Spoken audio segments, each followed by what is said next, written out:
La última actividad de esta reunión del día de hoy es la actividad propuesta por la Subcomisión de Síndromes Mieloproliferativos FI negativos, y la doctora María de los Ángeles Vicente va a discutir sobre las controversias en el manejo de pacientes con síndromes mieloproliferativos FI negativos y embarazo.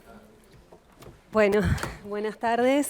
En realidad, de parte de la subcomisión, en esta jornada que es de debate, presentamos estas controversias, no en forma de debate, primero porque son situaciones muy poco frecuentes en la clínica, y sobre todo porque toda la bibliografía que existe para basar nuestro tratamiento en la evidencia está limitada a estudios que son más que nada retrospectivos, de series de casos de pocos pacientes y recomendaciones de expertos que hacen difícil ponerse en una postura totalmente a favor o en contra en forma categórica de un tratamiento. Dicho esto, vamos a analizar cuáles son las controversias en esta situación clínica y bueno, trataremos de resolverlas. Yo acá les presento un caso de una mujer de 27 años con un diagnóstico de trombocitemia esencial JAK2 positiva, tratada regularmente con aspirina, con un recuento de plaquetas de 689.000 por milímetro cúbico y un embarazo de 6 semanas. Concurre a la consulta ya con el embarazo y nos pregunta cuál es la mejor opción de tratamiento. No es para que respondamos, pero las posibilidades serían continuar con aspirina. A otro podría ocurrirse continuar con aspirina y agregar heparina bajo peso molecular durante el embarazo. Otro podría decir, bueno, no, yo lo trato con aspirina y agrego heparina como profilaxis en el puerperio. Y otro podría decir que agregaría tratamiento citorreductor para disminuir la cifra de plaquetas. Bueno, que cada uno piense a ver cuál sería su opción. Por otro lado, tenemos otra paciente parecida, de 34 años, también con trombocitemia esencial JAK2 positiva, tratada con aspirina, que consulta en realidad para programar un embarazo con un recuento de plaquetas parecido de 710.000 por milímetro cúbico, pero con un antecedente obstétrico de una gesta que fue bajo aspirina, con un parto prematuro por retardo del crecimiento intrauterino y con un recién nacido de bajo peso. Entonces, ¿cuál sería la mejor opción de tratamiento? ¿Es el mismo tratamiento que la paciente anterior?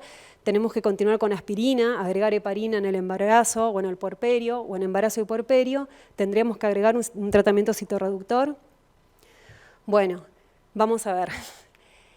En principio, como dije previamente, es una situación clínica poco frecuente porque las neoplasias mieloproliferativas se presentan fundamentalmente en la sexta y séptima década de la vida. Entonces, la proporción de pacientes, mujeres menores de 40 años, es baja, con un 20% en los pacientes con trombocitemia esencial y un porcentaje más bajo en policitemia vera e inclusive más bajo aún en mielofibrosis. Si bien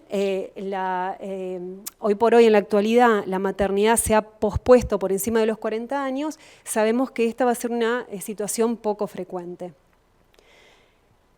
¿Qué particularidad tienen estas pacientes? Es que tienen un riesgo aumentado de complicaciones. No solo complicaciones maternas derivadas de su propia patología, como el sangrado y la trombosis, sino también complicaciones obstétricas con abortos recurrentes, pérdidas fetales, retardo del crecimiento intrauterino, preeclampsia, y también están expuestos a complicaciones fetales, dado que muchas veces pueden estar tratados con medicamentos que son teratogénicos, porque las complicaciones obstétricas pueden llevar a bajo peso y a mortalidad neonatal.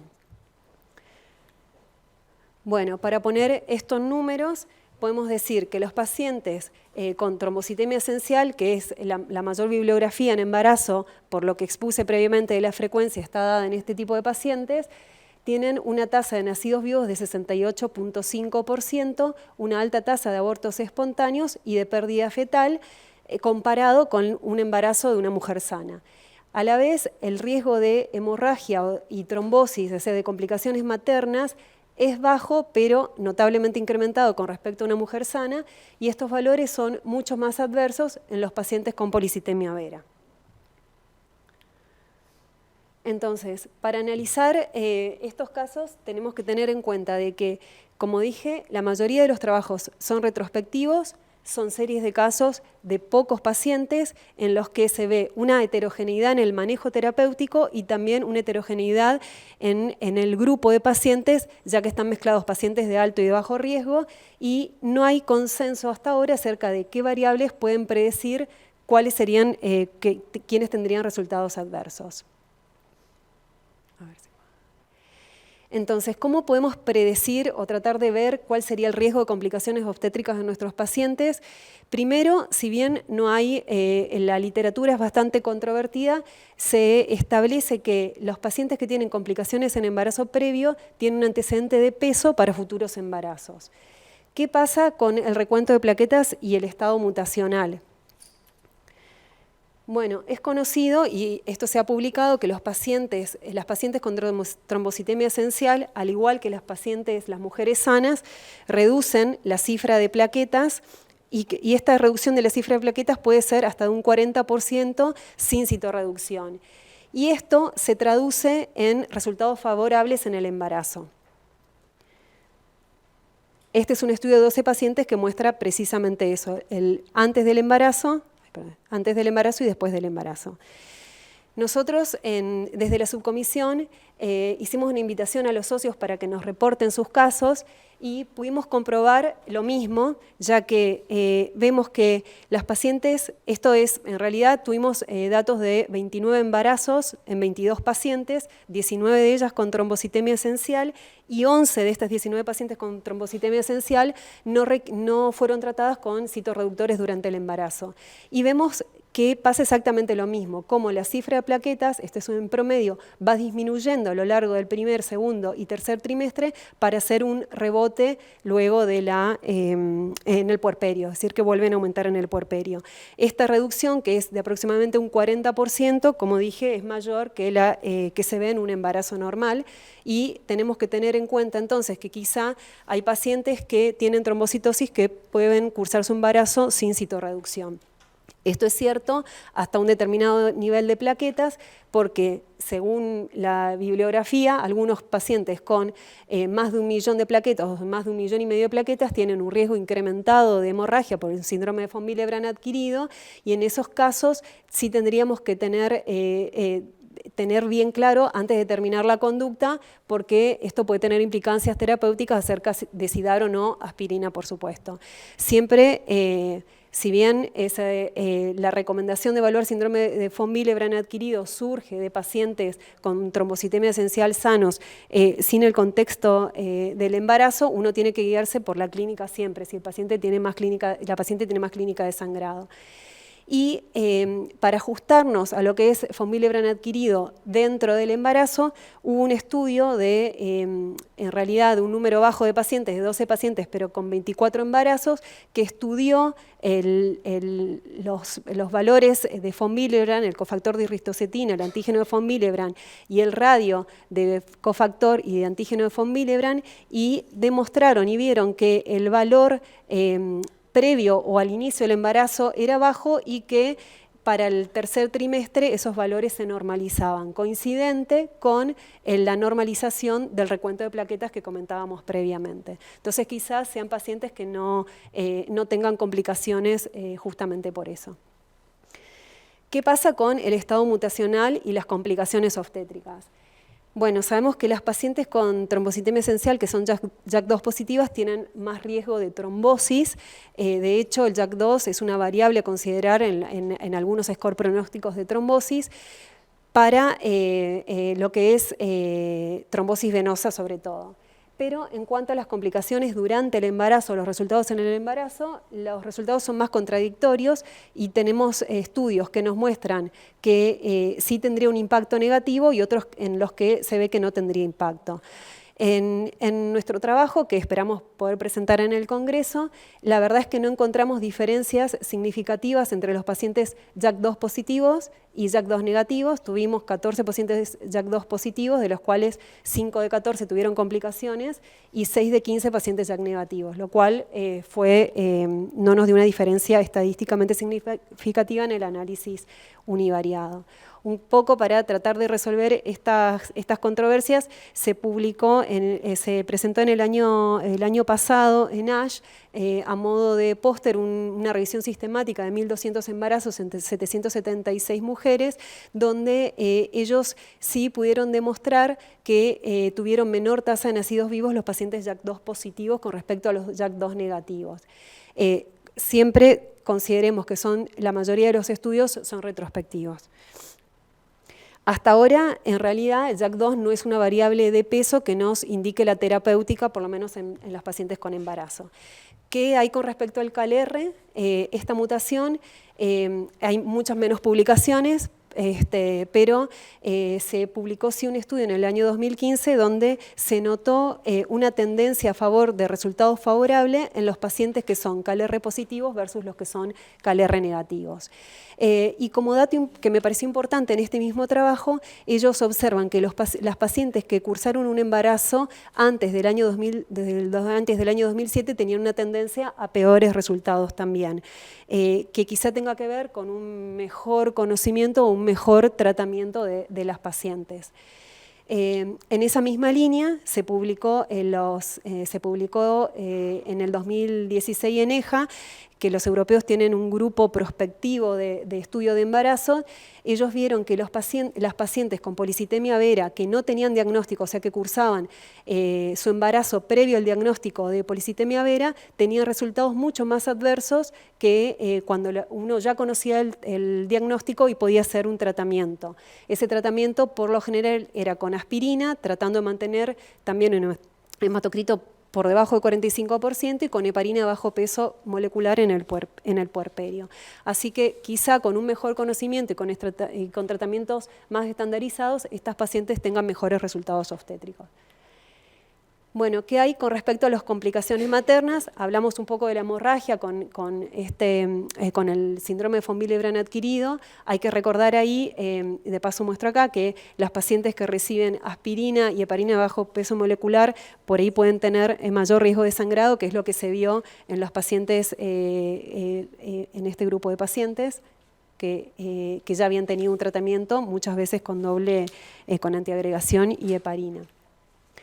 En cuanto a la trombosis, la verdad es que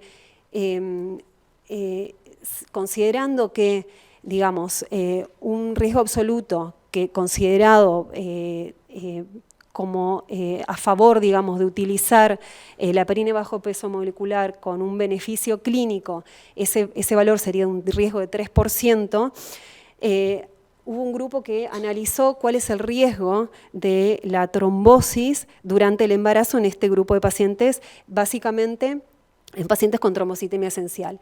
Ellos analizaron 20 estudios retrospectivos, uno solo prospectivo, como pasa siempre, pero 756 embarazos en 500 mujeres. Y lo que pudieron ver es que en el grupo de pacientes que no había recibido heparina de bajo peso molecular, durante el embarazo, es decir, antes del parto, tenían un riesgo de trombosis venosa de 2,5%, mientras que en el grupo que no había recibido heparina de bajo peso molecular, durante el posparto, ese riesgo aumentaba a 4,4%. Es decir, que claramente encontraron un riesgo mayor en el puerperio de trombosis venosa.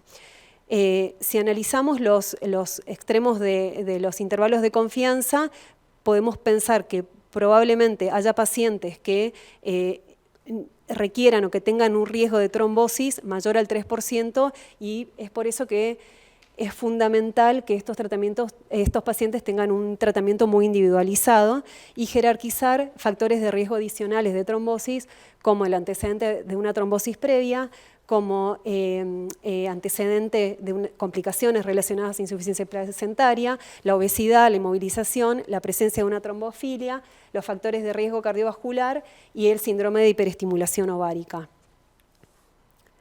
Bueno, entonces, a modo de resumen, sabemos que las pacientes con trombosis tienen en el puerperio un riesgo aumentado y durante el embarazo tendríamos que considerar factores de riesgo adicionales. Entonces, la mayoría de las recomendaciones y guías tienen en cuenta de que es fundamental, como dije, individualizar el riesgo y se consideran pacientes de alto riesgo aquellas que tienen antecedentes de trombosis o hemorragia fuera del embarazo, o sea, un antecedente previo, o en el embarazo índice. Las pacientes también que tienen una trombocitosis mayor a 1 millón o 1,5 millones según el autor, o un hematocrito mayor a 45% en el caso de la policitemia vera. Y como otro parámetro de riesgo también, el antecedente de complicaciones obstétricas como abortos recurrentes, las pérdidas fetales, preeclampsia y retardo del crecimiento intrauterino.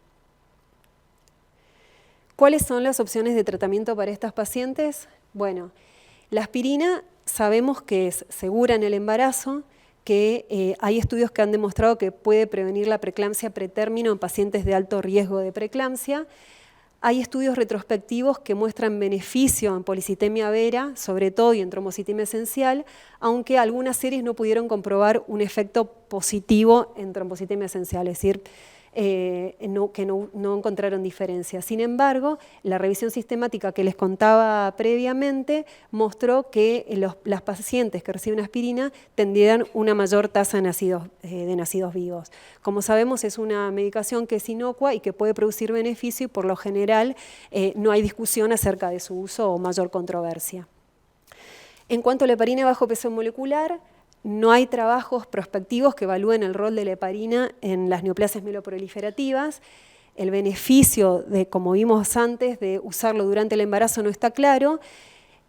Hay un riesgo aumentado de trombosis en el puerperio que justifica su uso y en la revisión sistemática no encontraron un impacto en resultados obstétricos, no en trombosis, sino en resultados obstétricos, en pacientes con trombocitemia esencial que ya estaban tratados con aspirina. Igual les recuerdo que son pacientes donde ponen o analizan el grupo global de pacientes con trombocitemia esencial sin discriminar el riesgo, si es un riesgo estándar o un riesgo alto. Hay consenso en que en las guías y recomendaciones que habría que indicarla en pacientes que son de alto riesgo, es decir, aquellas que tienen trombosis o complicaciones en embarazos previos. Quizá, bueno, esta diapositiva es una cortesía del doctor Miguel Castro Ríos, esto se presentó en EJA este año, quizá este estudio pueda respondernos esta pregunta, donde dejando afuera a las pacientes que tienen indicación de tromboprofilaxis, se randomizaría a las pacientes a recibir heparina bajo peso molecular versus no recibir heparina bajo peso molecular, buscando como resultado primario los nacidos vivos, digamos, y como resultados secundarios, parto prematuro, retardo del crecimiento intrauterino y preeclampsia, es decir, enfocado a las complicaciones obstétricas. ¿Qué pasa con la citorreducción? Bueno, sabemos que la hidroxiurea es teratogénica en animales y que en el segundo y tercer trimestre puede producir complicaciones obstétricas. El anagrelide es desconocido su potencial teratogénico, pero provoca trombocitopenia en el feto porque ambas drogas cruzan la placenta. Y el ruxolitinib, el efecto es desconocido, pero se ha comprobado toxicidad en feto y embriones de animales. Por lo tanto, estas están contraindicadas en el embarazo e idealmente hay que suspenderlo de 3 a 6 meses antes del embarazo, es decir, si uno pudiera programarlo.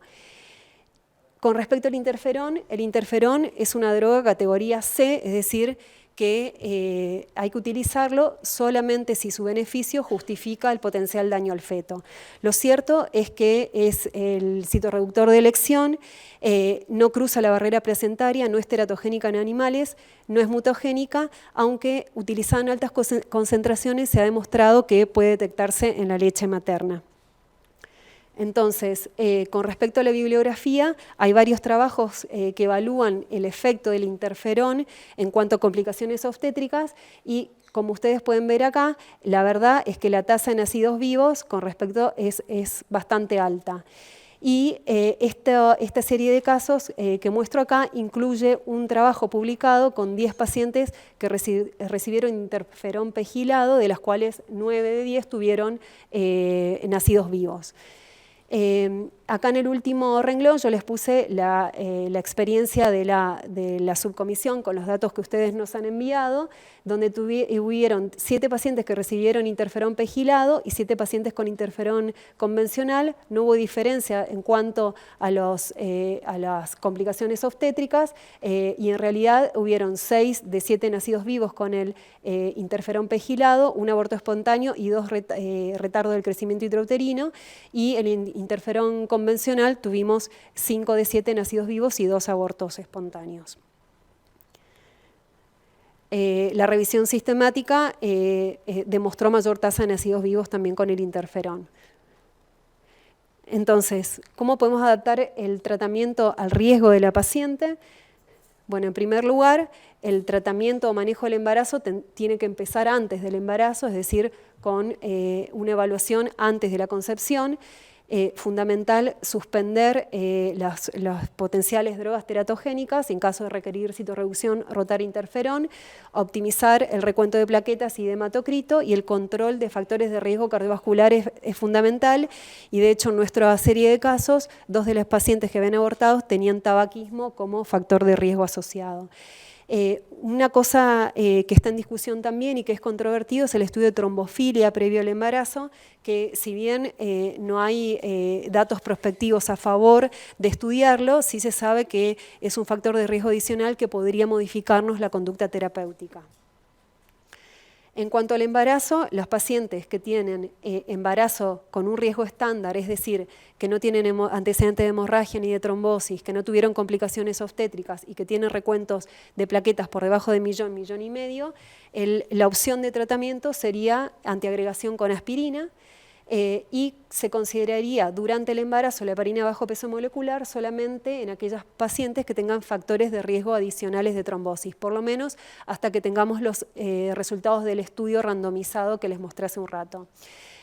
Y para las pacientes de alto riesgo, es decir, que han tenido hemorragia, que han tenido trombosis, que tienen altos recuentos o trombocitosis extrema o antecedentes de complicaciones obstétricas, se recomienda utilizar aspirina, citorreducción con interferón y la heparina de bajo peso molecular si hubo trombosis previa y considerarla en las que han tenido complicaciones obstétricas. Se recomienda también en estos pacientes hacer seguimiento con estudio con ecodoppler de arterias uterinas en la semana 20-24, hay quienes recomiendan antes, pero sí tener un monitoreo estricto del embarazo. Para el momento del parto, se sugiere suspender la aspirina 2 semanas antes y rotar heparina de bajo peso molecular. La heparina de bajo peso molecular en dosis de profilaxis debe suspenderse al momento del trabajo de parto, o si es un parto programado, que uno ya sabe el horario de la inducción, suspender 12 horas antes del mismo. También se recomienda tratar de evitar en el momento de la inducción la deshidratación por los vómitos o por si la paciente está descompuesta. Y para el puerperio, si hay acuerdo en la mayoría de las recomendaciones en utilizar heparina de bajo peso molecular extendida, ya que el riesgo de trombosis excede al momento de la internación, extendida por 6 semanas, reiniciar aspirina en los casos que tengan indicación previa de recibir aspirina y recordar que el interferón puede detectarse en la leche materna a la hora de la lactancia. Entonces, para esta primer paciente que teníamos con un diagnóstico de trombocitemia esencial, aumento de plaquetas y un embarazo de 6 semanas, creeríamos que una buena opción para su manejo es continuar con aspirina y agregar heparina bajo peso molecular durante el puerperio. Y para la paciente, esta paciente la diferencia que tiene es el antecedente de complicación obstétrica, entonces la mejor opción sería continuar con aspirina, agregar heparina bajo peso molecular durante el embarazo y el puerperio y probablemente agregar un tratamiento citorreductor para optimizar la cifra de plaquetas. Es fundamental tener en cuenta que para estos pacientes que son de alto riesgo es necesaria una comunicación efectiva multidisciplinaria entre el obstetra, el hematólogo, las parteras, los neonatólogos y las enfermeras. Y como conclusiones podemos decir, entonces, como dije previamente, que son embarazos de alto riesgo, que requieren un manejo multidisciplinario, que planificar el embarazo permite que las pacientes inicien el embarazo con menor riesgo, que el tratamiento tiene que ser individualizado en función del riesgo de cada paciente y tener en cuenta que son pacientes con alto riesgo protrombótico en el puerperio y que requieren profilaxis extendida por 6 semanas. Bueno, eso es todo.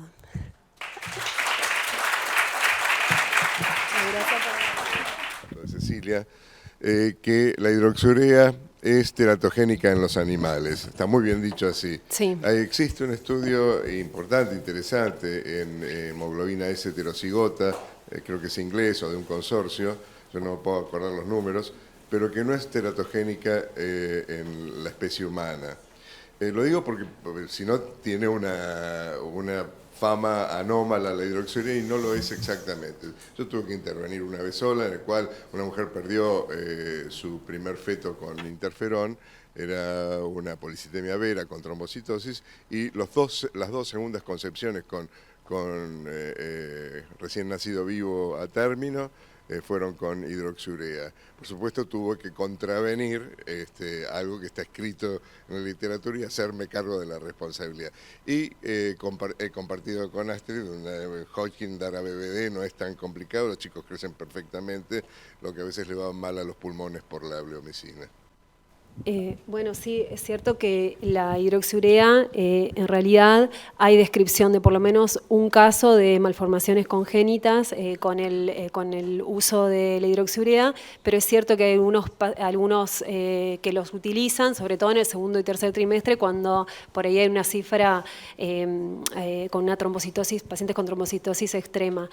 Personalmente yo no lo recomiendo, la mayoría de las guías no lo recomienda, pero bueno, habría que discutirlo mucho con el paciente, ¿no?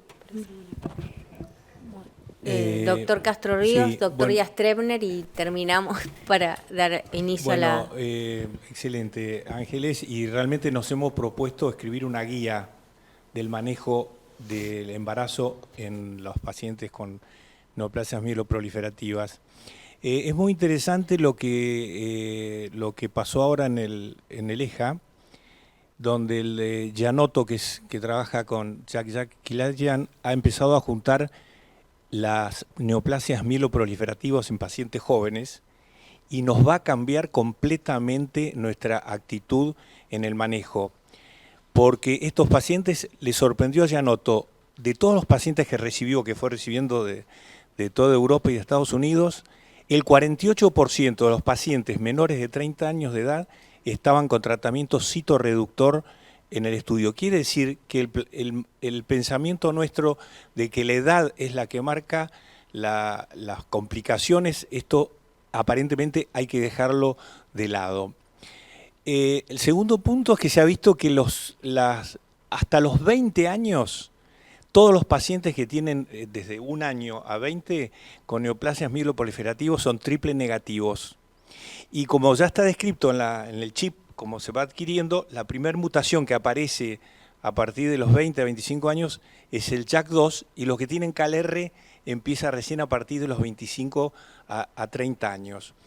Y lo que se ha visto es que las complicaciones trombóticas, hemorrágicas y las transformaciones son para los 3 grupos, CALR, JAK2 y triple negativo. Por supuesto, siempre los JAK2 son los que tienen más complicaciones. Así que viene un cambio muy importante en el pensamiento, y lo que se ha visto, que esto ya lo sabíamos, pero que es muy alta la diferencia, es que en las pacientes mujeres con menores de 30 años, las complicaciones trombóticas fundamentalmente son trombosis en senos venosos y trombosis suprahepática, que eso ya está descrito, pero se confirma en esta reevaluación de los pacientes. Por lo tanto, estas pacientes, quiere decir que agregar el embarazo es una complicación, son pacientes con riesgo de trombofilio muy alta.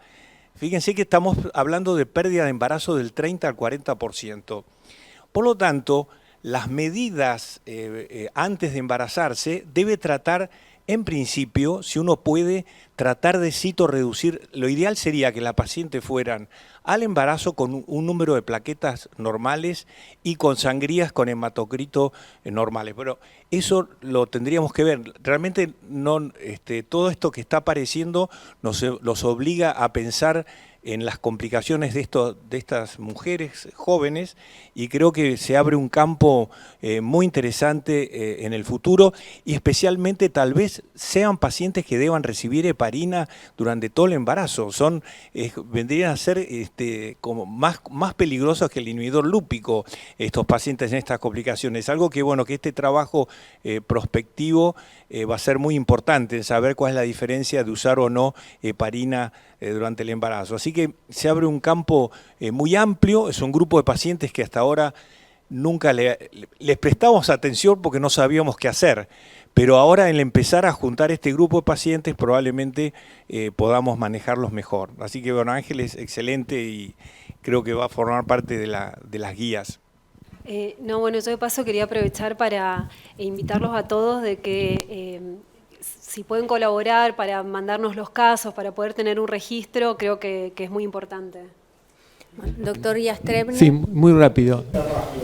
Mielofibrosis en fase no fibrótica, ¿también aparecen en personas jóvenes? Sí.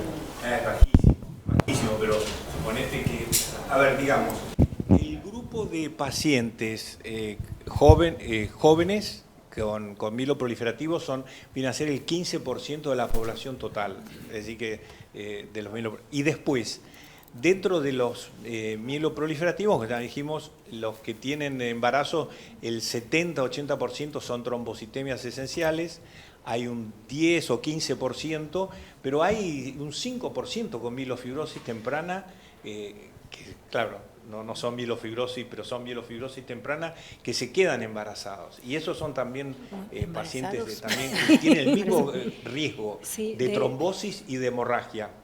De hecho, en la serie de casos nuestras tenemos 6 embarazos en pacientes con mielofibrosis. Bueno, esperamos poder mostrarles los resultados en el Congreso. Bueno, doctor Yastrebner. Les quería contar, es un paciente que en realidad ya te lo mandé. Sí. Policitemia vera, es una chica muy jovencita que estaba con interferón pegilatado y que tuvo 2 abortos. Yo no le suspendí el interferón pegilatado y abortó 2 veces. Cuando le suspendí, anduvo excelentemente bien y actualmente está cursando el 2º embarazo y no requirió ya más interferón. Mi pregunta es si vos en tu actualización leíste como causa abortiva la alta dosis de interferón. Del pegilado en particular. Sí. El trabajo más importante es la serie de casos que yo mostré al principio, que es una serie de casos que presentó el grupo de Claire Harrison, que son 10 pacientes, que de 10 pacientes una tuvo un aborto espontáneo y como vimos nosotros en nuestro trabajo también el grado es bajo. En teoría el interferón no cruza la placenta, hay una precaución en su uso. Yo creo que tendería a pensar que como tiene un efecto antiproliferativo, por ahí produce más podría producir retardo del crecimiento intrauterino más que aborto, pero la verdad es que son pocos casos descriptos, no está formalmente contraindicado, y cuando uno pregunta en los congresos, la mayoría de los en el informe internacional se usa mucho el pegilado como parte del tratamiento. Así que sí hay casos, pero bueno, se utiliza. Es difícil saber. Pero en esta paciente con policitemia vera, ¿cuál fue la indicación? Perdón, y otra cosa más es que habría que ver, porque yo no recuerdo cómo. Aparte del uso del interferón, si la paciente tenía en ese momento un hematocrito alto, si tenía otros factores de riesgo cardiovasculares, si se puede estudiar trombofilia. La verdad que es muy difícil atribuir todo solamente a la terapéutica, digamos que hay que evaluar el... Como escucharán, los hijos de los nuevos hematólogos nos están reclamando el lugar. Así que vamos a dar por concluida la reunión. Muchas gracias a las subcomisiones que participaron y a todos los que se quedaron hasta ahora.